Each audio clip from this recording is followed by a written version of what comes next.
નમસ્કાર દોસ્તો, શ્રુતિ 2020 PhD શ્રેણીમાં ફરી એક વખત આપનું સ્વાગત છે.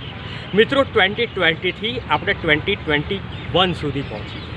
આજે તો ગુજરાત માટે બહુ જ અગત્યનો દિવસ ને મહત્ત્વનો દિવસ છે એવી સ્થિતિ છે.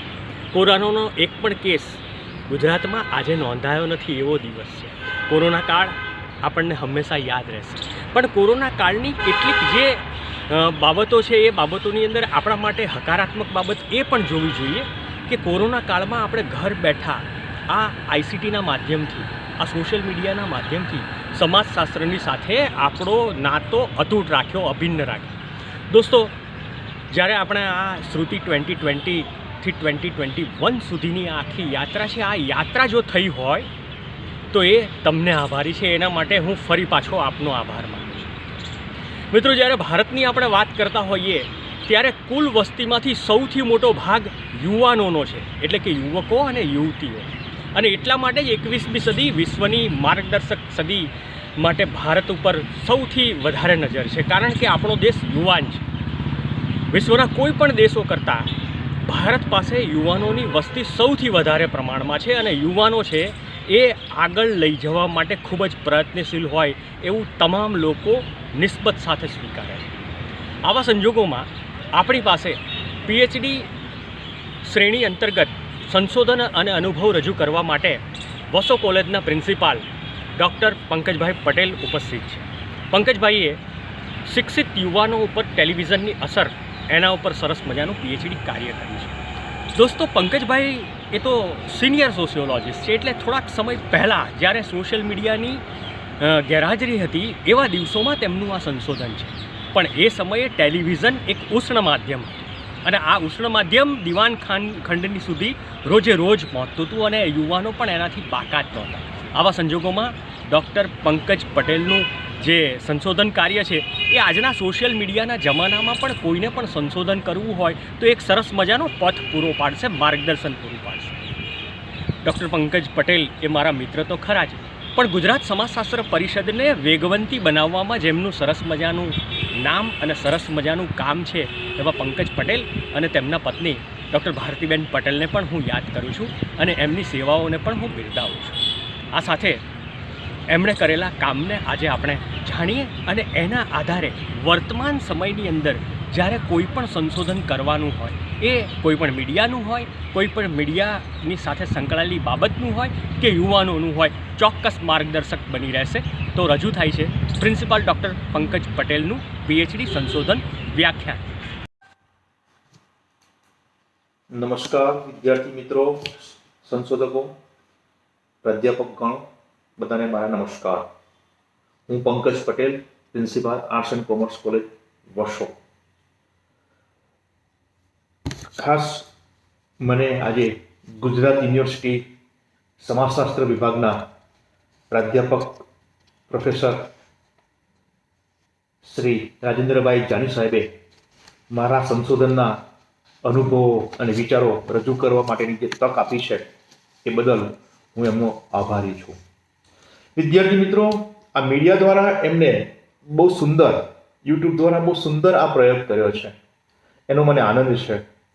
કેટલા બધા હું મારા ફેસબુક પર એમના બધા જ વિડીયો જોવાનો ટાઈમ નથી મળતો, પણ કેટલા બધા અધ્યાપકોના વિડીયો જોઉં છું, એમના સંશોધનના અનુભવ જોઉં છું અને મને પણ મન થઈ ગયું કે ચાલો ભાઈ મારા પણ અનુભવો રજૂ કરું. ને સાહેબને સામેથી ભાઈ મારા અનુભવો રજૂ, તો કે સાહેબે મને વેલકમ કર્યો, મોસ્ટ વેલકમ. તો અને આજે આ મીડિયા યુગની અંદર તમારે રિસર્ચ કરવા માટેની સામગ્રી જે તમારે જે મેળવવાની છે અથવા સંશોધનના અનુભવો કયા કયા પ્રકારના સંશોધકોને અનુભવ થયા છે એ તમારે મેળવવાના છે, તો બહુ ઇઝી તમારા માટે અવેલેબલ થઈ ગયું છે. એક સમયે એવું હતું કે લાઇબ્રેરીમાં જઈએ, અમે સંશોધનના જ્યારે હું 20 વર્ષ પહેલાં મેં PhD કર્યું ત્યારે અમે લાઇબ્રેરીમાં જઈએ, અલગ અલગ પ્રકારના PhDના આપણે નિબંધ જોઈએ અને નિબંધ જોયા પછી અમે ખાસ એમના અનુભવો શું છે વગેરે વગેરે વગેરે. બહુ જ અમારા માટે થોડી તકલીફ હતી, પણ ખાસ કરીને યુટ્યુબ દ્વારા જાની સાહેબનો જે પ્રયત્ન છે એમને હું બિરદાવું છું અને અભિનંદન આપું છું. વિદ્યાર્થી મિત્રો, મારું જે સંશોધનનું કાર્ય હતું 20 વર્ષ પહેલાં, એ સંશોધનનું કાર્ય ટૂંકમાં હું રજૂ કરું છું. એકચ્યુઅલી આપણો સમાજશાસ્ત્રની અંદર જે પ્રશાખા પડે છે એની અંદર આમ કહેવાય તો પ્રત્યાયનનું સમાજશાસ્ત્ર એના અંદરમાં અથવા એના અંતર્ગત એ ટેલિવિઝનની શિક્ષિત યુવાનો ઉપર અસર આ મારું ટાઇટલ હતું 20 વર્ષ પહેલાં. જે રીતે અત્યારે કહેવાય કે મોબાઈલનો યુગ છે અને મોબાઈલના યુગની અંદર મોબાઈલની યુવાનો પર કેવી અસરો થાય છે એવો જ એક સમયે ટેલિવિઝનનો આખો એક યુગ હતો. અને ટેલિવિઝનનો યુગ આજે પણ છે, પણ મોબાઈલના યુગ આવવાના કારણે એ અત્યારે એનું જે અસરો છે એ થોડી ઓછો થઈ જાય છે. પણ તે વખતે એક ક્રેઝ હતો ટેલિવિઝનનો અને એ વખતે મારો અભ્યાસ 2000ની સાલમાં જૂન 2000ની સાલમાં મેં પૂરો કર્યો હતો. 1998માં મેં રજીસ્ટ્રેશન કરાવ્યું હતું અને 2000માં આ અભ્યાસ મેં પૂરો કર્યો હતો. ડૉક્ટર આમ્રપાલીબેન મર્ચન્ટના પ્રોફેસર ડૉક્ટર આમ્રપાલીબેન મર્ચન્ટ સમાજશાસ્ત્ર વિભાગ સરદાર પટેલ યુનિવર્સિટીના અધ્યક્ષ હાલ તો નથી રહ્યા, પણ એમના આશીર્વાદથી અમે મારો અભ્યાસ કર્યો હતો. મિત્રો, ટેલિવિઝનની અસરો અથવા માધ્યમની અસરો માપવી છે અથવા માધ્યમ દ્વારા એની અસરો માપવી હોય, સમાજ જીવનમાં કઈ કઈ પ્રકારની અસરો થઈ છે એનો થોડોક મેં પ્રયત્ન કર્યો હતો. એ વખતે ટેલિવિઝન જે હતું એ થોડુંક નવું હતું. એ પહેલાં રેડિયો ઉપરના પ્રોગ્રામનો અભ્યાસો થયેલા હતા. ઈસરો દ્વારા ઘણા બધા પ્રયત્નો થયા હતા. પણ હું જે એ પેલા એમફિલ કે મેં ખુદ પણ એક વખતે માસ્ટર ઓફ આર્ટ્સની અંદર ટેલિવિઝનની ગ્રામીણ સમાજ ઉપર એક નાનો થીસીસ બનાવ્યો હતો ગુજરાત વિદ્યાપીઠની અંદર.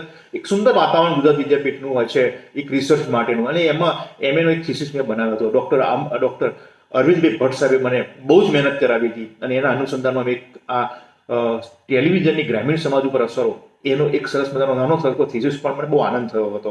અને એના જ ધ્યાનમાં રાખીને મેં આ વિષય પીએચડીનો વિષય પસંદ કર્યો હતો, impact of television on educated youth. એક સમાજશાસ્ત્રીય અભ્યાસ એ પીએચડીનો મારો સંશોધનનો વિષય હતો. હું શરૂઆતમાં ત્રણ ચાર બાબતોને ધ્યાનમાં રાખીને આપણે આ આખો મારી રજૂઆત રહેશે. શરૂઆતમાં મેં પ્રત્યાયનના સિદ્ધાંતો થોડાક રજૂ કરીશ, ત્યારબાદ થોડા સંદર્ભ સાહિત્ય રજૂ કરીશ, ત્યારબાદ મારા સંશોધનના અનુભવ, મારા સંશોધનની પદ્ધતિઓ અને મારા અનુભવની વાત કરીશ, અને થોડા ઘણા બધા તારણો નહીં લઉં પણ થોડા ઘણા તારણોની વાત કરીશ. પછી મારી વાત હું પૂર્ણ કરીશ. હા, આ અંગે તમને કોઈ તકલીફ હોય તો પછી મને આ અંગેના તમારા જે કોમેન્ટ્સ છે એ પછી આપણે એની વાત કરીશું.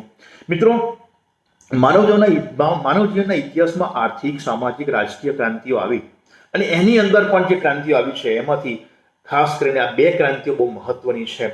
એમાં પણ પાછળની જે બે ક્રાંતિ આવી એમાં ઔદ્યોગિક ક્રાંતિ અને બીજી આવી સંચાર ક્રાંતિ, કમ્યુનિકેશન અને ઔદ્યોગિક ક્રાંતિ. આ ઔદ્યોગિક ક્રાંતિની અંદર શું થયું? વિપુલ પ્રમાણમાં માસ પ્રોડક્શન થયું. જાત જાતની ચીજ વસ્તુઓ આપણે સમક્ષ આવી. આપણી પાસે ટેકનિક હતી પણ ટેકનોલોજી નહોતી, બરાબર?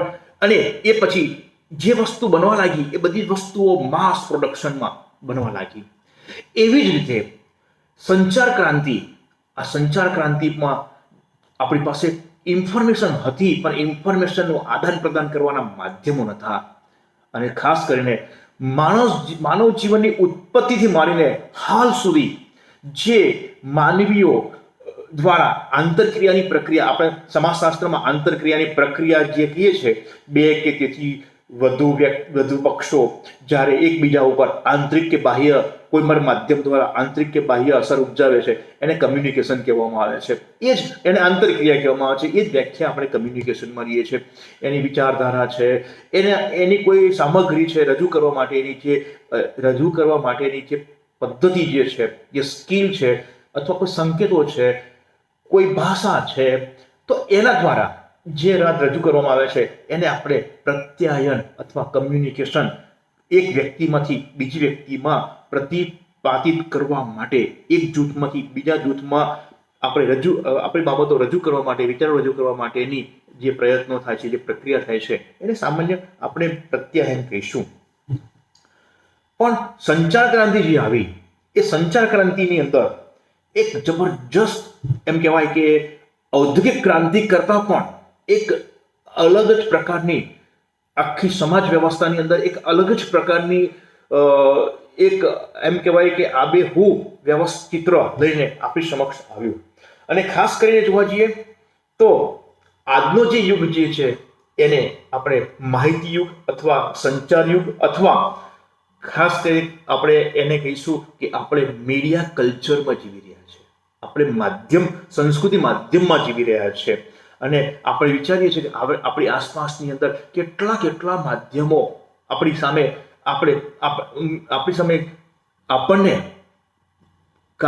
આપણને કેટલી બાબતોમાં કામ કરવા માટે અભિપ્રેત કરી રહ્યા છે.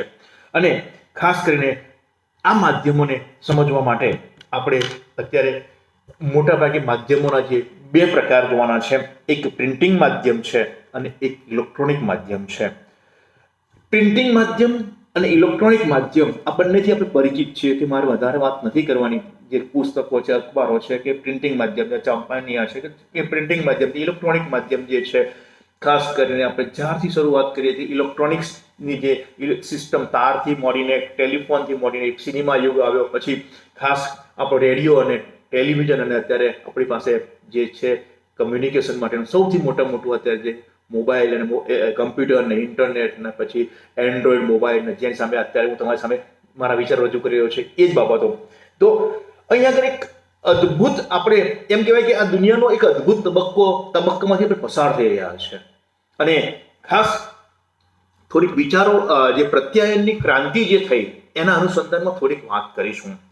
પ્રત્યાયનની જે વિચારધારા આવી તો સૌ પ્રથમ માનવી પાસે જ્યારે માનવ જીવનની ઉત્પત્તિ થઈને ધીમે ધીમે માણસ ટટ્ટાર ચાલતો થયો એ પહેલા એક તબક્કો હતો સંકેતોનો યુગ. સંકેતોનો તબક્કો. કમ્યુનિકેશન માટે આપણે સંકેતો કરતા હતા. હાસ્ય છે, રુદન છે કે પછી હાથના સંકેતો છે કે ગમે તે સંકેતો હોય જેને બોડી લેંગ્વેજ આપણે કહીશું. આપણે એના દ્વારા આપણે કોઈ વાતચીત કે જરૂરિયાત હોય તો એ બાબતો આપણે રજૂ કરતા હતા. પણ એને આ યુગને આપણે હેમિનિડ યુગ કહીશું. એ પછી બોલવાની ભાષા આવી. આપણે બોલવા માટેની એક બોલી અથવા એને ભાષા યુગ કહીશું, બોલી. અને એ પછી લેખિત ભાષા આવી.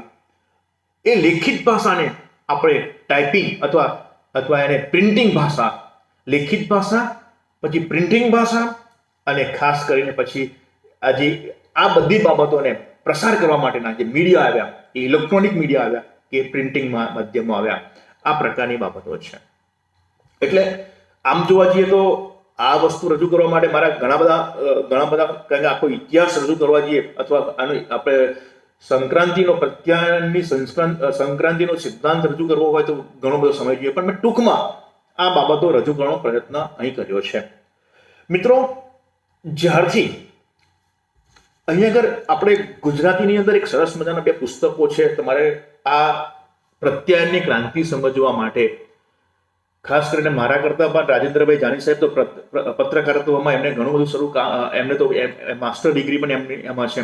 પણ એમાં માધ્યમ મીમાંસા એક પુસ્તક છે ડૉક્ટર યાસીન દલાલ સાહેબનું, અને એક પીજી શાહ સાહિત્ય, માધ્યમ અને સાહિત્ય, આ એમનું પણ બે પુસ્તકો છે. એમાં બેઝિકલી પ્રત્યાયન શું છે, સમૂહ પ્રત્યાયન શું છે અને એના કોન્સેપ્ટ કયા છે, આ બધી વસ્તુઓ એમને રજૂ કરી છે.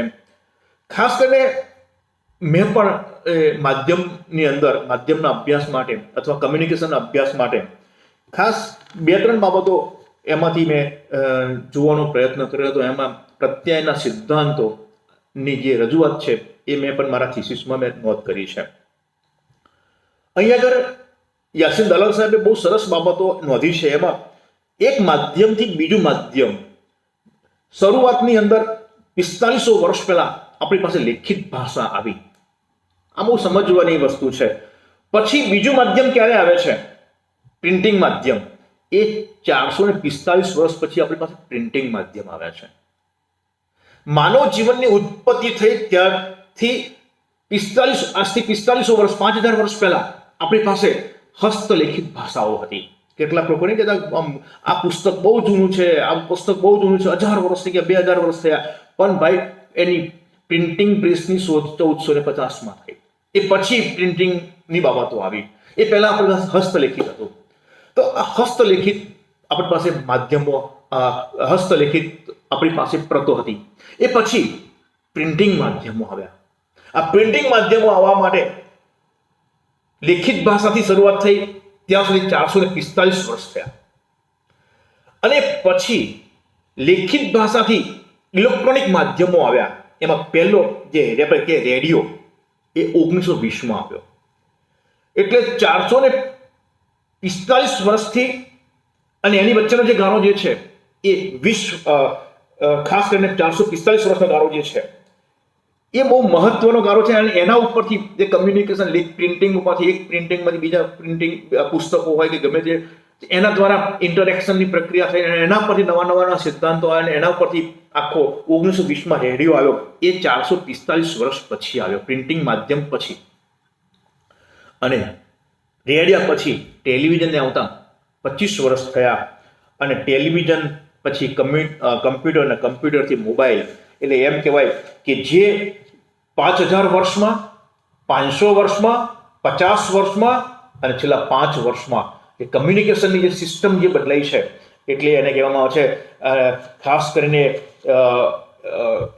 માર્શલ મેકલુહન નામના બહુ મોટા જ એમ કહેવાય પ્રત્યાયનના અથવા કમ્યુનિકેશનના સિદ્ધાંતો રજૂ કરનાર માર્શલ મેકલુહનનો આ સિદ્ધાંત બહુ મહત્વનો. એને કમ્યુનિકેશન એક્સપ્લોઝર પ્રત્યાયનનો વિસ્ફોટ જેવો સિદ્ધાંત એમને રજૂ કર્યો.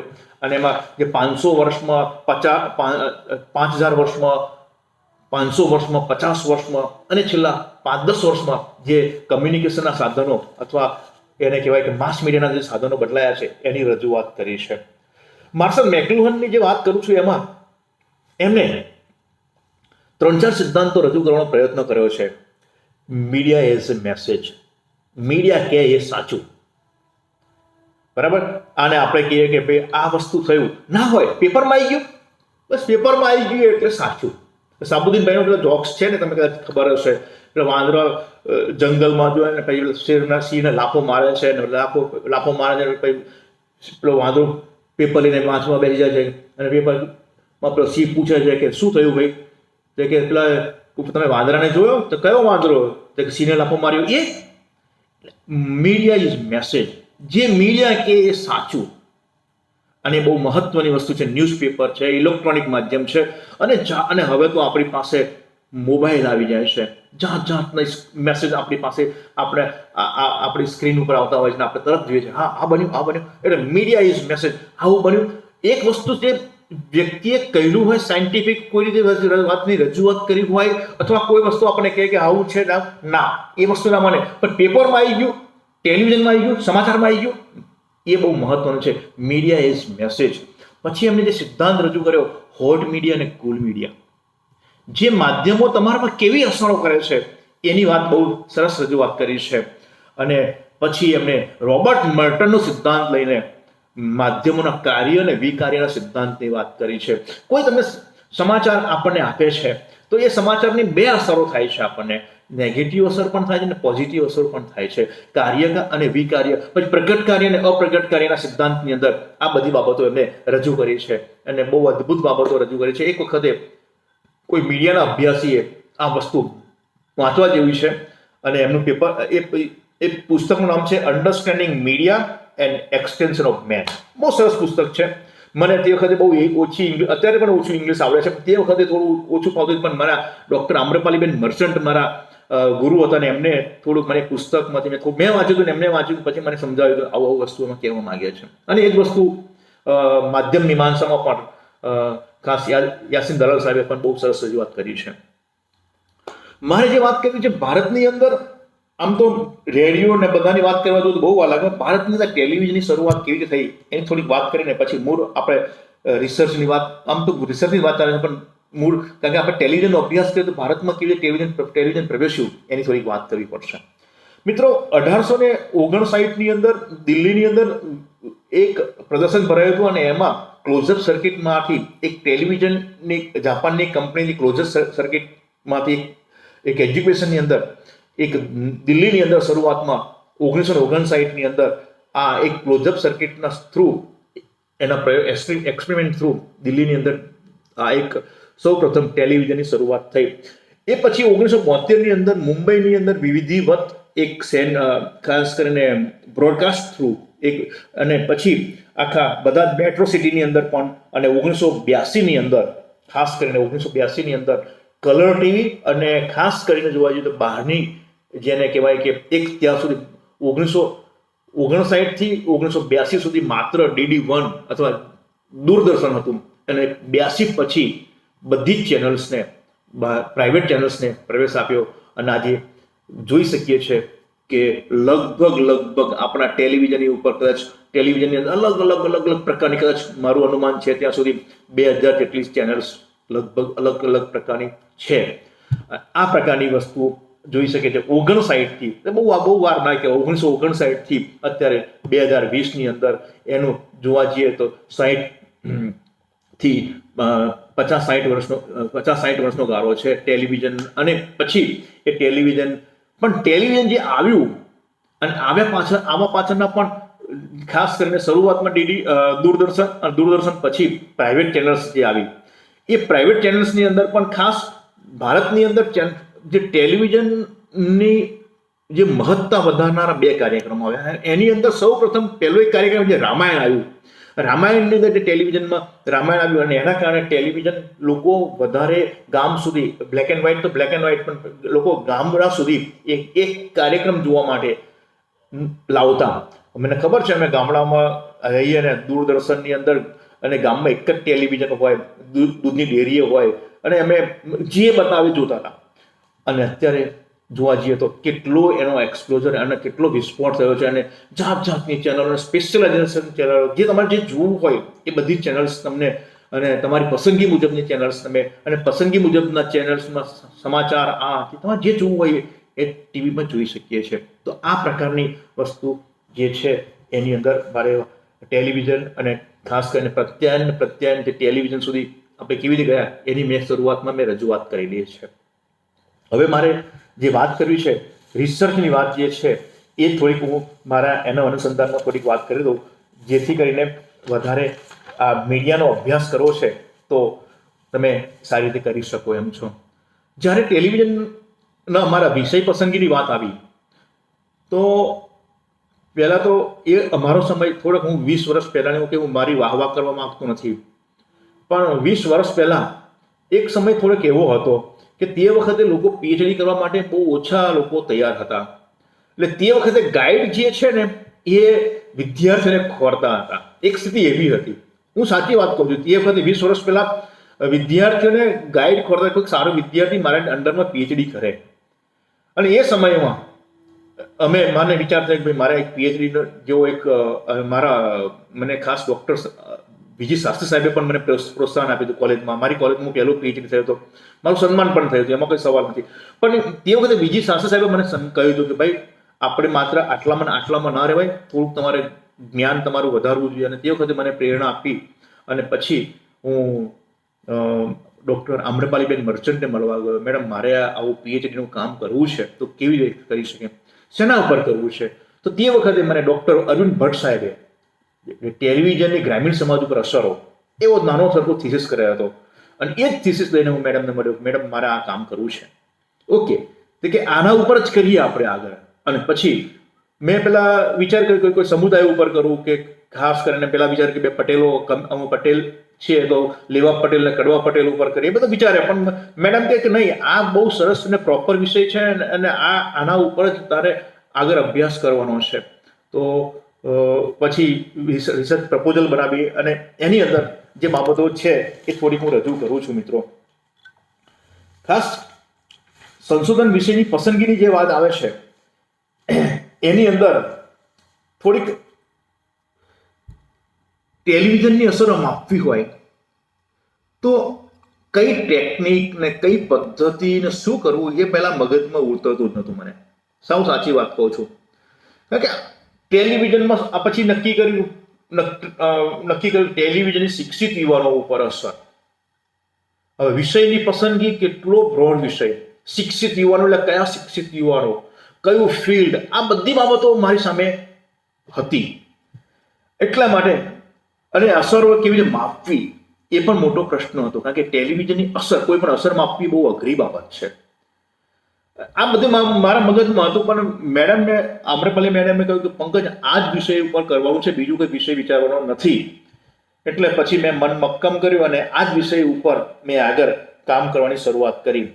અને ખાસ કરીને મારું અંગ્રેજી બહુ કાચું, આજે પણ બહુ સારું છે એવું નથી કહેતો, પણ તે વખતે બહુ કાચું, અને એમાં મીડિયાનો અભ્યાસ કરવાનો, અને તે વખતે નવા નવા અભ્યાસો જે થયેલા, એમાં હું સંદર્ભ સાહિત્યની વાત કરું તો એ વખતના જે મેં અભ્યાસોમાં જે થોડું ઘણું મને તૂટલું ફાટલું ઇંગ્લિશ આવડતું, એમાં આટલા પુસ્તકો મેં વાંચ્યા હતા, એમાં ના નથી કહું.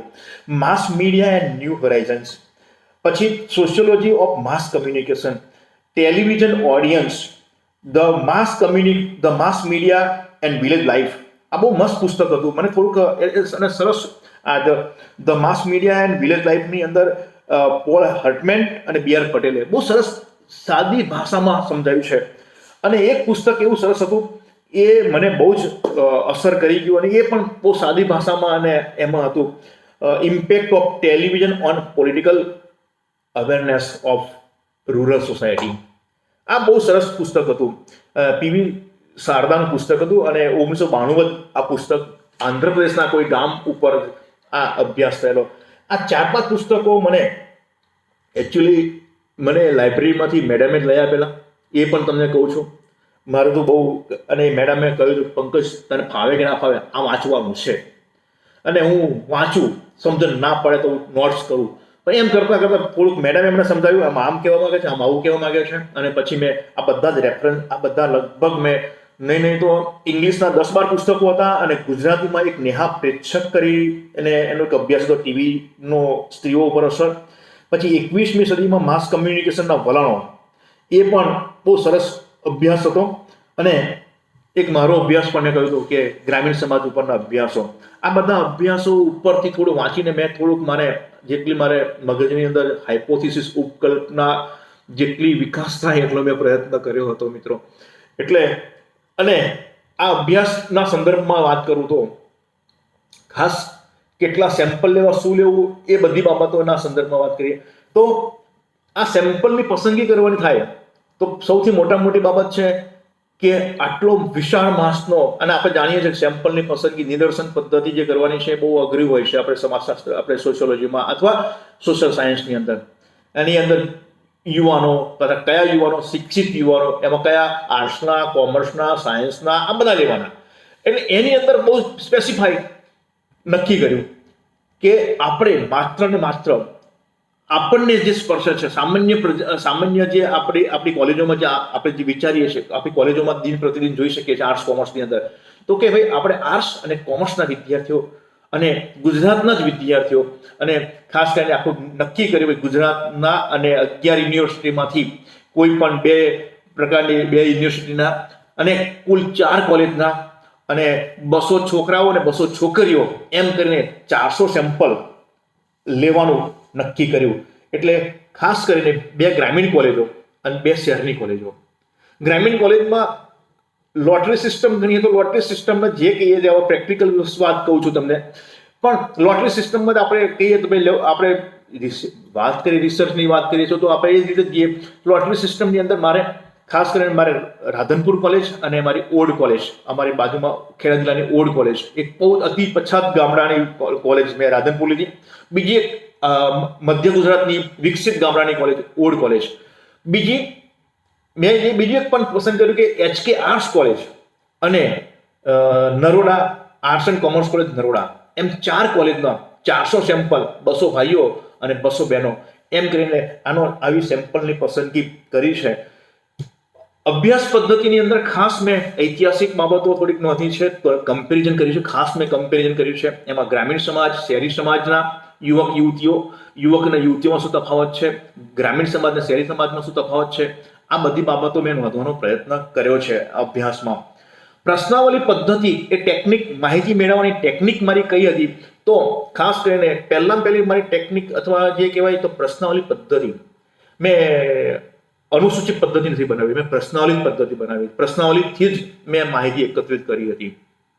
મિત્રો, હું જરા પ્રશ્નાવલીની જે વાત કરું છું એની અંદર નિરીક્ષણ પદ્ધતિ પણ ખરી, પણ ખાસ મારે જે કહેવાય પ્રશ્નાવલી બનાવવાની બાબતમાં મને ડૉક્ટર અરવિંદ ભટ્ટ સાહેબે જે ટ્રેનિંગ આપી છે, એવી ટ્રેનિંગ આજ સુધી મને કોઈ આપી નથી. મેં ટેલિવિઝન અને શિક્ષિત યુવાનો ઉપર જે અસર હું માપતો હતો, ત્યારે હું પહેલાં સૌપ્રથમ એક ફાઇલ લઈને સાહેબ જોડે મને સાહેબે કહ્યું કે આપણે આ અભ્યાસ કરવાનો છે, તને મન ફાવે તો પ્રશ્નો તૈયાર કરી લાય. એટલે મારા મગજમાં ટેલિવિઝનની અસરો, ગ્રામીણ સમાજ પર કેવી કેવી અસરો હતી, એ બધા જાત જાતના પ્રશ્નો હું તૈયાર કરી ગયો. પછી એક પ્રશ્ન મને પૂછ્યો એમને કે પંકજ, આ પ્રશ્ન શા માટે ત્યાં મૂક્યો છે, તારો ઉદ્દેશ શું છે? અને ત્યારથી મને ખાસ કહું છું કે એ મારા ભટ્ટ સાહેબ એ મને એ વખતે એમએમાં જે પ્રશ્નાવલી બનાવી હતી, એ ટ્રેનિંગ મને અત્યારે મળી છે, એ મેં એ જ ઇમ્પ્લિમેન્ટ પીએચડીમાં કરી છે. મેં એક વસ્તુ કે તમે જે પ્રશ્ન, આપણે સમાજશાસ્ત્ર, આપણે કોઈ પણ વિજ્ઞાન છે, વિજ્ઞાનની અંદર આપણે શા માટે વિજ્ઞાન કહીએ તો આપણે શું ખોરવું છે, શા માટે આ પ્રશ્ન મૂકીએ છીએ, આડા આવા પ્રશ્નો નહીં મૂકવાના. તમારા આ પ્રશ્ન મૂકવાથી તમારે શું શોધવું છે, તમારે શું સાબિત કરવું છે, આ બહુ મહત્વની વસ્તુ છે. આપણે કે આટલાય આ પાડ્યું, આટલાય ના પાડ્યું, આટલાય આમ થયું, અને આપણે મન ફાવે એવા આડે એડ ફેલ પ્રશ્ન. મારા ભટ્ટ સાહેબ એક પણ પ્રશ્ન એવો નથી મૂકવાનો કે પેલાને પ્રશ્નો આપવાનો કંટાળો ચડે અને તમારે એને છોડી દેવો, એવું નહીં. એક પ્રશ્ન એવો મૂકવાનો છે જેમાંથી તમને સંપૂર્ણ તમારા સંશોધનને લગતી સંપૂર્ણ માહિતી મળે. આ ભટ્ટ સાહેબના મારા પ્રશ્ન મને આજે પણ યાદ છે. અને મેં પીએચડીની આમ્રપાલીબેન મેડમને પણ પ્રશ્નાવલી બતાવી. પછી મારા ભટ્ટ સાહેબને બતાવવા ગયો. ભટ્ટ સાહેબે મને કહ્યું કે હજુ મારા જો સમય નથી, અને ભટ્ટ સાહેબે પ્રશ્નાવલી ચેક કરી અને એમાંથી મને પણ ખાસ યાદ રાખજો કે પ્રશ્નાવલી બનાવો છો ત્યારે, અભ્યાસ જ્યારે આપણે કરીએ છીએ ત્યારે બહુ જ મહત્વની વસ્તુ છે, એ પ્રશ્નને બહુ ચીવટથી મૂકો અને એમાંથી તમારે કઈ માહિતી દાદા પાસે કઢાવવાની છે એ ખાસ કાળજી રાખવાના. આડેધડ પ્રશ્નો નહીં મૂકવાના. અને પછી મેં આમાં કેટલા આડેધડ પ્રશ્નો મુકાઈ ગયા છે, એમાં ના નથી કહેતો, પણ અત્યારે ખાસ અનુભવ પછી તમારે જે જ માહિતી જોઈતી હોય એટલી જ માહિતી તમારે એની પાસેથી લેવાની છે. એટલે પ્રશ્નાવલીની મેં જે બનાવી હતી એમાં બને ત્યાં સુધી મેં ખુલ્લી અને બંધ બંને બાબતો મેં મૂકી હતી. ખાસ કરીને કેટલાક પ્રશ્નોના જવાબ મેં આપી દીધા હતા અંદર, અને કેટલાકને મેં એમના માટે ખુલ્લી હોવા છતાં પણ નીચે એમના વિકલ્પ લખાવ હોય તો લખી શકે. આ બંને બાબતો મેં એમની સામે ઉત્તરદાતાઓ સામે મૂકી હતી. ખાસ કરીને મારી પ્રશ્નાવલી જે હતી એ પ્રશ્નાવલી 28 પેજની હતી, 28 પેજની. એટલે એ પ્રશ્નાવલી ઘણી લાંબી હતી. હવે આ પ્રશ્નાવલી લઈને હવે બહુ મોટો પ્રશ્ન થાય છે કે 400 પ્રશ્નાવલી અને 28 પેજની પ્રશ્નાવલી ભરવાની. અને એમાં પણ મારા મગજની અંદર જે તમને વાત કરું કે આ 400 પ્રશ્નાવલી કેવી રીતે હું ભરીશ, યાદ રાખો. અને 400 પ્રશ્નાવલી મેં તો નક્કી કર્યું હતું. મારા ભટ્ટ સાહેબે મને શીખવાડ્યું હતું, આમ્રપાલીબેન મર્ચન્ટે મેડમે પણ મને કહ્યું હતું કે પંકજ, આપણે પીએચડી કરવાનું છે, એવી રીતે નથી કરવાનું કે આપણે આટલા હા પાડીને આટલા ના પાડીને તમે ઘેર બેઠા બેઠા પ્રશ્નાવલી ભરો, એ નહીં ચાલે મને. અને મારો પણ એક સિદ્ધાંત પહેલેથી મેં નક્કી કર્યો હતો કે પીએચડી કરવું છે તો શિસ્તબદ્ધ રીતે કરવું છે. એટલે મેં 4 કોલેજના આચાર્યની મુલાકાત લીધી. 4 કોલેજના આચાર્ય મને એટલો ઉત્સાહથી મને વેલકમ કરી અને મને બધા જ જેટલા અધ્યાપકો હતા એમને બધાને મારી ઇન્ટ્રોડક્શન 4 કોલેજના કરાયું. અને એ બધાએ મને લગભગ દરેક કોલેજમાં 4-5 અધ્યાપકોએ મને બહુ જ મદદ કરી. અને એમના થ્રુ ઉત્તરદાતાઓ સુધી પહોંચી ગયો. મને ક્લાસમાં લઈ જાય કે ભાઈ તે વખતે બધા સાહેબો બહુ સારો રિસ્પેક્ટ મને તે વખતે આપ્યો હતો. અને એ વખતે બધા વિદ્યાર્થીઓને કહ્યું કે આ બહુ સારું કામ છે. અને વિદ્યાર્થીઓ પાસે તે વખતે કરંટ ટોપિક હતો. તે વખતે વિદ્યાર્થીઓ માટે કરંટ ટોપિક હતો. કયો ટોપિક હતો? ટેલિવિઝન. એટલે છોકરાઓને બહુ ઉત્સાહ હતો. અને મને કહેતા આનંદ થાય છે કે મેં જે પહેલા તબક્કામાં જેટલી મેં 60 પ્રશ્નાવલી બધા માટે આપી હતી, એમાં 50-60 બધાને ભરવા માટે આપી હતી. પણ HK આર્ટ્સમાં 50 પ્રશ્નાવલી કમ્પ્લીટ ભરીને 55 ભરીને પાછી આવી. ઓલ્ડ કોલેજમાં ભરીને પાછી આવી ગઈ. અરે નરોડામાં તો મને 60માંથી 100 પ્રશ્નાવલી હતી, 100 પાછી મળી ગઈ તરત જ. આ કોમર્સમાં, આર્ટ્સમાં, બધામાં. પણ મારે દુઃખ સાથે કહેવું પડે કે મારી જ કોલેજમાં મને કોન્ફિડન્સ હતો મારી જ કોલેજમાં કે મારી કોલેજમાં મને 100% પ્રશ્નાવલી પાછી મળશે. મને 60માંથી 48 પ્રશ્નાવલી પાછી મળી હતી. કેટલાક વિદ્યાર્થીઓએ મારી પ્રશ્નાવલી ફાડી રાખી હતી, કેટલાક વિદ્યાર્થીઓએ મને આપવા માટે આનાકાની કરતા હતા, કેટલાક બહાના કરતા હતા, પણ વગેરે વગેરે હોઈ શકે. પણ યાદ રાખો, પ્રશ્નાવલી પાછી મેળવવી પણ એટલી જ અઘરી હોય છે અને એમાં બધી માહિતી ભરાવી. એટલે મિત્રો, મારા ફિલ્ડવર્કનો અનુભવ બહુ સારો રહ્યો. મને બધા લોકોએ બહુ રિસ્પેક્ટ આપ્યો હતો અને બહુ સરસ એ લોકોએ મને પ્રશ્નાવલી વિદ્યાર્થીઓ ભરીને આપી અને બધી માહિતી આપી. હવે માહિતી આપણી પાસે આવી ગઈ અને આ બધી જ માહિતીનું વર્ગીકરણ મોટા ભાગે કોડિંગ મને ગુજરાત વિદ્યાપીઠમાં ભણવાનો બહુ ફાયદો થયો. અમે પહેલા વર્ષમાં હતા ને, થોડુંક લાંબુ થશે પણ મિત્રો પણ જરા માફ કરજો. અમે પહેલા વર્ષમાં હતા ને ત્યારે અમને સિનિયર, અમે પાર્ટ 1માં હતા અને અમારા સિનિયર હોય ને પાર્ટ 2માં હોય, એ અમને કોડિંગ કરાવે વિદ્યાપીઠની લાઈવ હોસ્ટેલમાં. એટલે અમે બેસીએ બાજુમાં અને કે ભાઈ આ કોડિંગ, એટલે અમારા મનમાં અમારે એ અમને કે તમારે આવતા વર્ષે આવશે થીસીસ. એટલે અમે અત્યારે શીખવાનો પ્રયત્ન કરીએ. આ એક બહુ સરસ વાતાવરણ વિદ્યાપીઠનું હતું અને અમે કોડિંગ ત્યાંથી શીખ્યા કે ભાઈ આને આ 1 નંબર આને અપાય, 2 નંબર આને અપાય, 3 નંબર અપાય. તો કોડિંગની જે સિસ્ટમ જે છે ને એ શીખવાની પદ્ધતિ બહુ સુંદર મને વિદ્યાપીઠમાં ટ્રેનિંગ મળી અને વિદ્યાપીઠમાંથી મેં એક આ જે માહિતી આવી એક પ્રશ્નાવલીને મેં જાતે ચેક કરીને દરેક માહિતીને મેં કોડ નંબર આપ્યો છે અને આજે પણ એક કોડિંગ શીટ મારી જોડે લગભગ અવેલેબલ પડી છે. પણ એ કોડિંગ આપતા મારી પાસે લગભગ 20 દિવસ થયા હતા. આખી પ્રશ્નાવલી ચેક કરું, નવો પ્રશ્ન આવે અને કોડ આપી દઉં. અને ખાસ એ કોડ આપ્યા પછી એક હિમાંશુ યાજ્ઞિક કરીને તે વખતે કોમ્પ્યુટરની અંદર એમણે આખો ડેટા એનાલિસિસ કરી આપ્યો હતો. એટલે મને બહુ આનંદ થયો હતો તે વખતે અને પછી આ ડેટાને મેં પ્રેઝન્ટ કર્યો છે. અત્યારે બહુ ઇઝી છે એવું નથી કહેવા માંગતો, પણ અત્યારે ડેટા પ્રેઝન્ટેશન માટે સૌપ્રથમ વિષય પ્રવેશ, અભ્યાસ પદ્ધતિ, રેફરન્સીસ અને માહિતીનું વર્ગીકરણ. તે વખતે અમારે અથવા મેં જે કર્યું છે એના સંદર્ભમાં વાત કરું છું. પહેલા તો મને પ્રત્યાયનનો સિદ્ધાંતો રજૂ કર્યા પહેલા ચેપ્ટરની અંદર. બીજા ચેપ્ટરની અંદર સંશોધન ડિઝાઇન અને ખાસ કરીને સંદર્ભ સાહિત્ય, ઉત્તરદાતાઓનું સામાજિક આર્થિક બેકગ્રાઉન્ડ, એ ત્રીજું ચેપ્ટર હતું મારે. અને ખાસ મારે જે ચોથું ચેપ્ટર હતું ટેલિવિઝનના કાર્યક્રમો. કયા કાર્યક્રમો જોવે છે તો ટેલિવિઝનની અસરો જોવા મળે છે. ખાસ કરીને ચોથું ચેપ્ટર આખું ટેલિવિઝનના વિવિધ કાર્યક્રમો ઉપર હતા કે છોકરાઓને કયા કાર્યક્રમો વધારે ગમે છે, કયા નથી ગમતા, વગેરે વગેરે વગેરે. ઉપરાંત પછી જે મેં એનાલિસિસ કર્યું છે કે ટેલિવિઝનથી શિક્ષિત યુવાનો ઉપર જે અસરો છે એમાં કુટુંબ જીવનમાં કઈ અસરો જોવા મળે છે, એમના લગ્ન જીવનના કયા વલણો બદલાયા છે, એમના અંગત જીવનમાં શું પરિવર્તન આવ્યું છે, એમનામાં કયા પ્રકારનું આધુનિકરણ આવ્યું છે અને એમનામાં સામાન્ય જ્ઞાનમાં કોઈ ફેરફાર થયો છે. અને છેલ્લું જે ચેપ્ટર હતું એ મારા ખાસ કરીને નિષ્કર્ષો અને તારણોનું ચેપ્ટર હતું.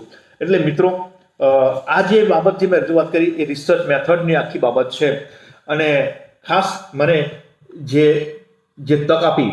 પણ હું મારે થોડાક તમને છેલ્લે 5 મિનિટમાં મારું કામ પૂરું કરીને મારી વાત અહીંયા આગળ હું પૂરું કરું છું. મારે કેટલાક જે તારણો જે છે મોટા કહેવા છે. હા, આ તારણો અત્યારે કદાચ રિલેવન્ટ હોય ખરા, ન પણ હોય. જ્યારે હું અભ્યાસ કરતો હતો ત્યારે તે વખતે કે ટેલિવિઝનનો જે ઇમ્પેક્ટ છે એ કેવી રીતે માપવી એ મારે માટે બહુ ચેલેન્જેબલ કામ હતું અને એ મારી લિમિટેશન રહી છે. હું પાછળથી વાત કરું છું, 2-5 મિનિટનો સમય મળે તો. પણ ખાસ ટેલિવિઝન તમે નહોતું ત્યારે તમે ટેલિવિઝન જોતા, તમારા ઘરે નહોતું ત્યારે તમે ટેલિવિઝન જોતા હતા.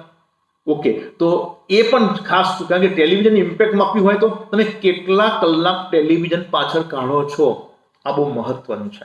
અને યાદ રાખો, જ્યારે ટેલિવિઝનનો અભ્યાસ સમાજશાસ્ત્રી કરતો હોય છે, બધા કરતા હોય છે, આર્થિક પ્રવૃત્તિવાળા કરતા પણ સમાજશાસ્ત્રી કરતો હોય છે, ત્યારે એને જે મહત્વની બાબતો જે છે કે આ ટેલિવિઝનની અસર સમુદાયમાં કેવી રીતે અસર પડે છે, જ્ઞાતિમાં, કુટુંબમાં, જાતિમાં, ધર્મમાં, આવક, બરાબર, આ બધી ઇમ્પેક્ટ અલગ અલગ આવે. બધાની ઇમ્પેક્ટ અલગ અલગ આવે અને એના અનુસંધાનમાં આપણે કહીએ કે પ્રત્યાયનનું સમાજશાસ્ત્ર શું છે તો આ જ છે કે ભાઈ અમુક ધર્મના લોકોમાં આ ટીવી કાર્યક્રમ જોવે છે તો અમુક ધર્મના લોકો આ કાર્યક્રમ જોવે છે તો બંનેની અસર અલગ અલગ આવે છે. ગામમાં આ કાર્યક્રમ જોવાય છે, શહેરમાં આ કાર્યક્રમ જોવાય છે તો બંનેની અસરો અલગ અલગ આવે છે. સ્ત્રીઓ આ કાર્યક્રમ જોવે છે, પુરુષો આ કાર્યક્રમ જોવે છે તો બંનેની અસરો અલગ અલગ આવે છે. તો મૂળ વસ્તુ એ છે કે અહીંયા આગળ મેં જે નોંધ્યા છે આ બધી બાબતોને લક્ષ્યમાં રાખીને અમારા તારણો મેં રજૂ કર્યા છે. ઘણા બધા તારણો છે. ખાસ કરીને હું એટલું ચોક્કસ કહીશ કે કુટુંબ જીવન જીવવા માટેના સમાનતા, ઉદારતા, અને વ્યક્તિવાદી વલણ વિકસાવવામાં ટેલિવિઝનનો મહત્વનો ભાગ ભજવ્યો છે. સ્ત્રીઓને ખાસ કરીને સન્માન આપવામાં પણ ટેલિવિઝનની ભૂમિકા બહુ મહત્વની રહી છે. લગ્ન જીવનના જે ખ્યાલો જે છે, જીવનની પસંદગીના ખ્યાલો જે છે, એના પણ મોટા ભાગે ટેલિવિઝન એમને શીખવાડે છે કે આ પ્રકારનું તારા ભવિષ્ય જીવનની અંદર તારું જીવનસાથી આ પ્રકારની હશે અથવા આ પ્રકારની તારી હોવી જોઈએ. આ બધી બાબતોનું આપણે પ્રગટ રૂપે કે અપ્રગટ રૂપે એમને કોઈને કોઈ સ્વરૂપે એજ્યુકેશન અથવા શિક્ષણ આપે છે. આધુનિકરણની વાત કરીએ, મોજશોખની વાત કરીએ તો ટેલિવિઝનના તમામ લગભગ મોટાભાગના કાર્યક્રમો પ્રત્યક્ષ કે પરોક્ષ રીતે એને આ પ્રકારનું માર્ગદર્શન આપતા હોય છે. હું વધારે વાત નહીં કરું મિત્રો, પણ મારે તમને છેલ્લી વાત કહેવી છે કે આ ટેલિવિઝનમાં મારા અભ્યાસની મર્યાદાઓ શું હતી. પહેલી વસ્તુ એ છે કે મારા અભ્યાસની મર્યાદા મારું અંગ્રેજી હતું. મેં તમને કહ્યું પ્રમાણે એટલે હું મારા પીએચડીને બહુ સારું ન્યાય એ વખતે નથી આપી શક્યો. એ વાત મારે સ્વીકારવી છે. બીજી બાબત એ છે મારા અભ્યાસની અંદર કે આ જે ઇમ્પેક્ટ થઈ છે એ ટેલિવિઝનથી જ આવી હોય એ આપણે કેવી રીતે નક્કી કરી શકીએ? આ બહુ મોટો પ્રશ્ન મને મારા રેફરીએ વિદ્યુતભાઈ જોશી સાહેબે મને પૂછ્યો હતો. આ બહુ મોટી વસ્તુ છે કે આ ઇમ્પેક્ટ જે છે ટેલિવિઝનની છે એ કેવું કેવી રીતે કહી શકાય? આટલા હા પાડી, આટલા ના પાડી. ઓકે પંકજ, મને ખબર છે આ બધું અને સાચી વસ્તુ છે એમાં. પછી એમને અને મને પણ લાગ્યું કે ભાઈ અમુક વ્યક્તિઓને કે અમુક છોકરાઓ આપણે એક પ્રકારનો પ્રયોગ થવો જોતો હતો તે વખતે મારા આમાં કે અમુક છોકરાઓને આ કાર્યક્રમો બતાવીએ, અમુક છોકરીઓને આ કાર્યક્રમ બતાવીએ, અમુક ગામના છોકરાને આ કાર્યક્રમ બતાવીએ અને કાર્યક્રમ બતાવ્યા પહેલા અને કાર્યક્રમ બતાવ્યા પછી એનું નિરીક્ષણ કરીએ અને એમાંથી આપણે કહી શકીએ કે ના, ખરેખર આ ઇમ્પેક્ટ ટેલિવિઝનની જ છે. આ બાબત બહુ મહત્વની હતી. એટલે એ મારી લિમિટેશન હતી. અને પ્રવર્તમાન સમયમાં મોબાઈલ યુગની અંદર હવે ટેલિવિઝનની ઇમ્પેક્ટ માપવી એના કરતાં હવે મોબાઈલની ઇમ્પેક્ટ માપવી એ બહુ મહત્વની છે. એટલે ખાસ કરીને કહું છું કે આવનાર ભવિષ્ય પણ, અત્યારનું ભવિષ્ય પણ આવનાર ભવિષ્યમાં પણ કે સોશિયોલોજી ઓફ માસ કમ્યુનિકેશનનો એક મહત્વનો પીરિયડ અત્યારે પણ ચાલે છે અને અત્યારે પણ એનો અભ્યાસ કરવાની જરૂરિયાત છે. બધા જ મિત્રોને ખાસ વિનંતી કે જે નવા લોકો રિસર્ચ કરનારા છે તો એક આ તરફ વળે. કારણ કે આ તરફ લોકો હવે નો ડાઉટ અભ્યાસ થયા છે, નથી થયા એવું નથી, પણ હવે ધીમે ધીમે આ તરફ વળે અને ખરેખર રિલેવન્ટ આપણે સમાજની અંદર જે રિલેવન્ટ અથવા જે આપણે માસ કલ્ચરમાં જીવીએ છીએ અથવા મીડિયા કલ્ચરમાં જીવીએ છીએ તો મીડિયા કલ્ચરનો ખરેખર આપણે અહીંયા આગળ એનો અભ્યાસ કરીને આપણે સમાજને ઉપયોગી થઈ શકીએ અને ખાસ કરીને આપણું રિસર્ચ જે છે એ સમાજશાસ્ત્રના જ્ઞાનને વધારો કરી શકે એવો પ્રયત્ન કરવો જોઈએ. અત્યારે મને જાની સાહેબે મને તક આપી અને મારું 20 વર્ષનું જે પીએચડીનું કાર્ય પાછું મને કરવા માટે પ્રેરણા આપી. મેં જોયું બધું સારું, મેં 20 વર્ષ પહેલાં આવું કામ કર્યું હતું અને કેટલીક વખતે તો મારા કામ પર મને હસવું પણ આવ્યું છે કે સારું 20 વર્ષ પહેલાં મેં આવી ભૂલો પણ કરી છે. પણ થેન્ક યુ વેરી મચ. મને સાંભળ્યો બદલ આભાર, ખૂબ ખૂબ આભાર. થેન્ક યુ મિત્રો. ખૂબ મજા પડી. પંકજભાઈને સાંભળવા એક લાવો છે. આમ તો પંકજભાઈનું કમિટમેન્ટ હતું ઘણા સમય પહેલાં આ વ્યાખ્યાન કરીને આપવાનું, પણ આપ સૌ જાણીએ છીએ કે એક આચાર્ય તરીકે એમને કોલેજનું તમામ વહીવટી કાર્ય પણ હોય, શિક્ષણનું પણ કાર્ય હોય અને આવી પરિસ્થિતિની અંદર એમણે આપણને સમય ફાળવી અને એમના સંશોધનના અનુભવો રજૂ કર્યા છે. એ બદલ શ્રુતિ 2021ની અંદર તેમના આ આખા વ્યાખ્યાન આપવા બદલ હું એમનો દિલથી આભાર માનું છું. પંકજભાઈ, આપણે ફરી પાછા મળતા રહેશું. થેન્ક યુ દોસ્તો. Thank you Pankajbhai. ફરી એક વખત આભાર.